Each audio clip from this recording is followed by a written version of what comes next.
Hi, I'm Scott from Flavors Gourmet, and I am the resident vanilla expert here at Flavors Gourmet. Today we're going to talk a little bit about vanillas, where they come from, how they're used, and some of the differences between some of the different vanillas. First of all, let's talk about where they come from. Vanilla is actually grown just slightly above and below the equator and in tropical climates. Vanillas are grown all over the world. And some of the regions that you'll find vanilla are from Madagascar, Indonesia, Costa Rica, Uganda, India, Tahiti, Mexico, and some other countries. The differences in vanilla are dependent on the type of vanilla plant, the region that they're grown in, and the climate, and even more so the way the beans are harvested and handled at curing and later at production. Okay, so today we're going to talk a little bit about some of the major vanillas and why you might want to consider having them in your kitchen. First of all, the vanilla that I wanted to talk about is pure bourbon vanilla extract. Okay, pure bourbon vanilla extract has reference not to the alcohol content, but to where it's grown. And this vanilla is grown on the island of Reunion in Madagascar, formerly the Isle of Bourbon. And so bourbon has reference to where the vanilla is grown, not the vanilla or the alcohol content. Okay, so that's one vanilla. Another vanilla that's quite popular and you might want to consider having in your kitchen is from Indonesia. Vanilla from Indonesia varies, or differs I should say, from vanilla from Madagascar, basically because of the way the beans are cured after they're picked.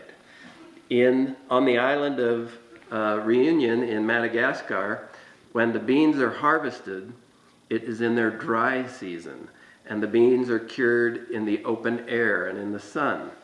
Whereas in Indonesia, when the beans are harvested, it's in their rainy season, and therefore they can't leave them out in the rain to cure because they would get wet and moldy. And so what they do is they cure them over hot coals.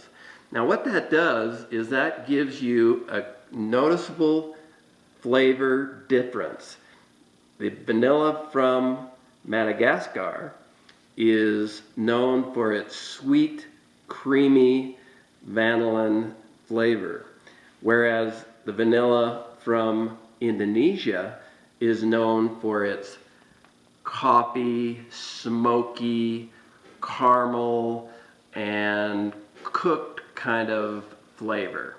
And so, as a result, these vanillas are better used in different applications in your kitchen. For example, the vanilla from the island of Bourbon is more apt to be used, or you may appreciate it more in your drinks and in things that are sweet icings perhaps, or especially ice cream.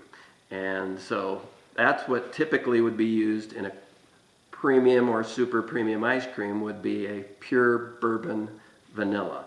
The Indonesian vanilla, on the other hand, because of its smoky, cooked coffee, chocolate kind of characteristics that come through, are quite often used in baking. And it just enhances those notes that you get from baking. Another vanilla from another region is actually from the island of Papua New Guinea.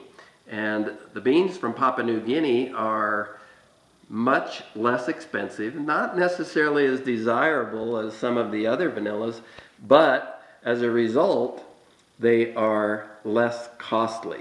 So if you're looking for an economy vanilla, it's probably going to be one from Papua New Guinea. There are also vanillas from Tahiti, which tend to have a more floral kind of a flavor profile.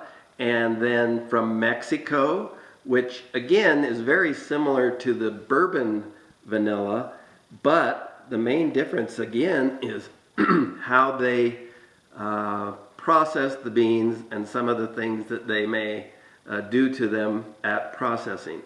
One important note with Mexican vanilla is that in Mexico they don't have sometimes the same standards for that we do here in the U.S. and the same laws and regulations, and quite often it's been my experience in analyzing different vanillas from Mexico that they are also sometimes misrepresented. So even though it says pure vanilla, sometimes you're not getting pure vanilla.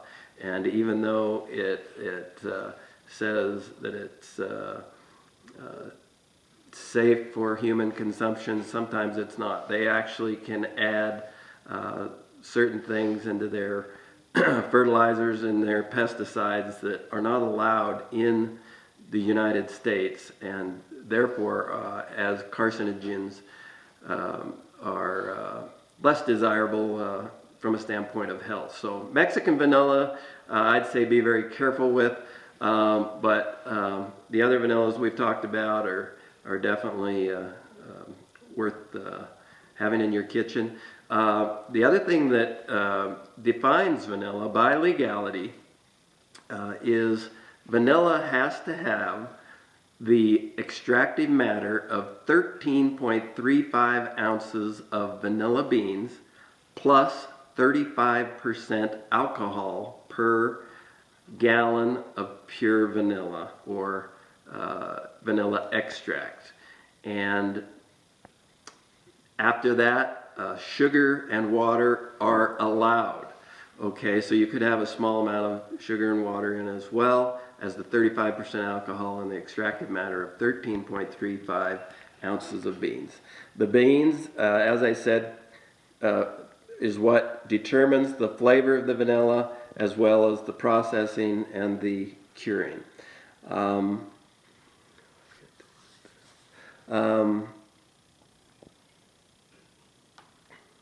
Okay, I need to break for a minute, think where I'm going next. You can also get vanillas that are natural and artificial, or artificial. You can get vanillas that are clear, always artificial.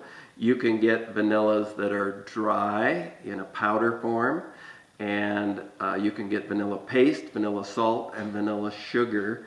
And so at Flavors Gourmet, we have over, or approximately, I should say, 10 different types and forms of vanilla available. Again, they're all typically used in different applications in the kitchen. So you really might want to consider having a bourbon vanilla, an Indonesian vanilla, perhaps a dry pure vanilla and or a dry artificial vanilla, as well as a colorless or a clear vanilla. Until next time, remember, spice up your kitchen with Flavors Gourmet.